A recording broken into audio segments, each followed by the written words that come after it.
দাঁড়িয়ে পেশাব করলে বড় ধরনের 5টি ক্ষতি হয়। আপনার শরীরে বড় ধরনের 5টি রোগ হয়ে যাবে যদি আপনি দাঁড়িয়ে পেশাব করেন। নবীজি সাল্লাল্লাহু আলাইহি ওয়াসাল্লাম আমাদেরকে জানিয়ে দিয়েছেন দাঁড়িয়ে পেশাব করা যাবে না। আমরা অনেকেই কিন্তু দাঁড়িয়ে পেশাব করি এবং এটা আমাদের ভিতরে অভ্যাস করে ফেলেছি।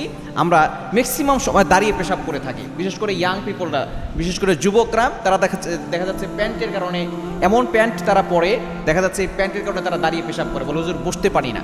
যেই প্যান্ট পরে আপনি বসতে পারবেন না সেই প্যান্ট আপনি কিনবেন কেন, সেই প্যান্ট আপনি পরবেন কেন?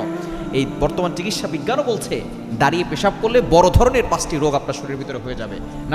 এক নাম্বার হচ্ছে যারা দাঁড়িয়ে পেশাব করে তাদের পেশাবের ভিতর থেকে দেখা যাচ্ছে আমাদের অনেক বিষাক্ত পদার্থ বের হয়ে যায়। যখন কেউ দাঁড়িয়ে পেশাব করে তখন তার এই বিষাক্ত পদার্থ বের হয় না, যার কারণে সেটা তার পেটের ভিতরে থেকে যায় এবং সেটা আস্তে আস্তে বড় ধরনের রোগ তার পেটের ভিতরে ছড়ায়। এজন্য বসে পেশাব করলে বিষাক্ত পদার্থ বের হয়ে যায় এবং সে সুস্থ থাকতে পারে, ভালো থাকতে পারে।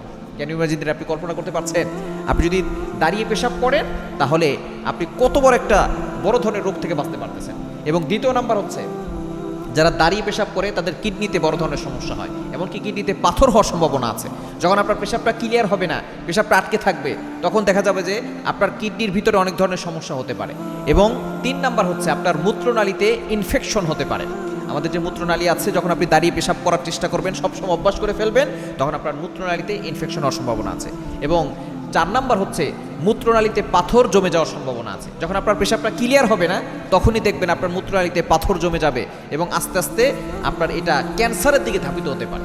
এবং 5 নাম্বার হচ্ছে আপনার পেশাবে ইনফেকশন হতে পারে, ঘন ঘন পেশাব হতে পারে, পেশাব ক্লিয়ার হবে না এবং আপনার বিষাক্ত পদার্থ বের না হওয়ার কারণে আপনার পেটের ভিতরে অনেক ধরনের রোগ বাসা বাঁধবে। এজন্য অবশ্যই যদি আপনি সুস্থ থাকতে চান, ভালো থাকতে চান, আপনি দাঁড়িয়ে পেশাব করবেন না। নবী সাল্লাল্লাহু আলাইহি ওয়াসাল্লামের সুন্নাহ মানবেন, আপনি দুনিয়াতেও ভালো থাকবেন, আখিরাতেও আপনি নাজাত